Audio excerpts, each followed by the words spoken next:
Hi friends, எல்லோரும் எப்படி இருக்கீங்க? இன்றைக்கி நான் வெண்டைக்காய் கிரேவி தான் வைக்க போகிறேன். வாங்க எப்படி செய்யலான்னு பார்க்கலாம். இது எண்ணெயில் வெண்டைக்காவை நல்லா பொரிச்சிட்ருக்கேன். அப்போ தான் இந்த வளவளப்பு தன்மைலாம் இருக்காது, அதுக்காக தான். இது ஃபஸ்ட்டு எண்ணெயில் நல்லா பொரிச்சு எடுத்துக்கலாம். வெண்டைக்காயில் கடலை மாவும் உப்பு அப்புறம் வத்தப்பொடி சேர்த்து நல்லா விரவி வச்சுருக்கேன். பார்த்தீங்கன்னா தெரியும். கடலை மாவு, வத்தப்பொடி, உப்பு சேர்த்து நல்லா கிளறி வச்சுருக்கேன். இதை எண்ணெயில் போட்டு ஃப்ரை பண்ணி எடுத்துக்கணும். எண்ணெயில் ஃப்ரை பண்ணி எடுத்துகிட்டு அதுக்கப்புறம் கிரேவி வைக்கலாம். இந்த கிரேவியில் நான் தயிர் ஊற்றி தான் செய்ய போகிறேன். தயிர் போட்டு செஞ்சால் நல்லா டேஸ்ட்டாக மட்டன் சுவையில் இருக்கும். அங்கே பார்க்கலாம். வெண்டைக்காய் நல்லா பொரிச்சு எடுத்தாச்சு. இப்போ அதே எண்ணெயில் ஒரு ஸ்பூன் சீரகம் ஒரு ஸ்பூன் சேர்த்துருக்கேன். பெரிய வெங்காயம் 2 சேர்த்துருக்கேன், வதக்கிக்கலாம். கூடவே ஒரு ஸ்பூன் இஞ்சி பூண்டு பேஸ்ட்டு, கருவேப்பிலை கொஞ்சம் சேர்த்துருக்கேன். நல்லா வதக்கிக்கலாம். தக்காளி பேஸ்ட்டு சேர்த்துருக்கேன். 2 தக்காளி அரைச்சி ஊற்றிருக்கேன்.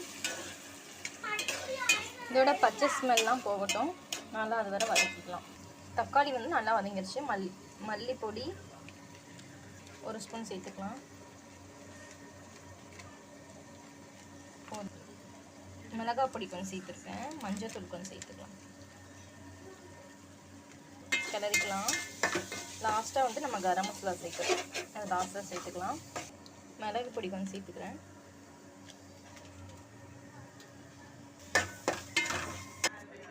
தேவையான அளவு கொஞ்சமாக தண்ணி சேர்த்துக்கிட்டேன். கொதித்து பச்சை ஸ்மெல் போகட்டும், அதை வெயிட் பண்ணலாம். ஃப்ரெண்ட்ஸ், இப்போ பார்த்தீங்கன்னா ஃப்ரை பண்ணி வச்சுருந்த வெண்டைக்காய் சேர்த்துக்கலாம்.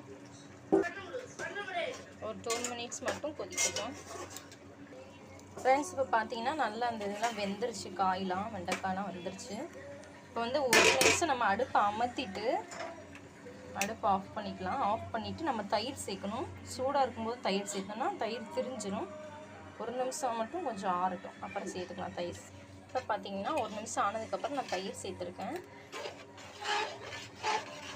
தயிர் சேர்த்து நல்லா கலக்கிக்கலாம். தேவையான அளவு உப்பு சேர்த்துக்கிறேன். இப்போ நம்ம அடுப்பை பற்ற வச்சு கொஞ்சம் கொதிக்க வச்சுக்கலாம்.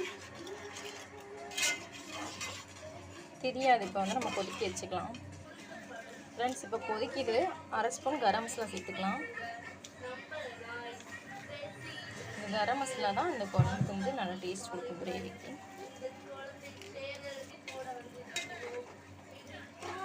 இப்போ ஒரு 1 நிமிஷம் மட்டும் கொஞ்சம் கொதிக்கட்டும்.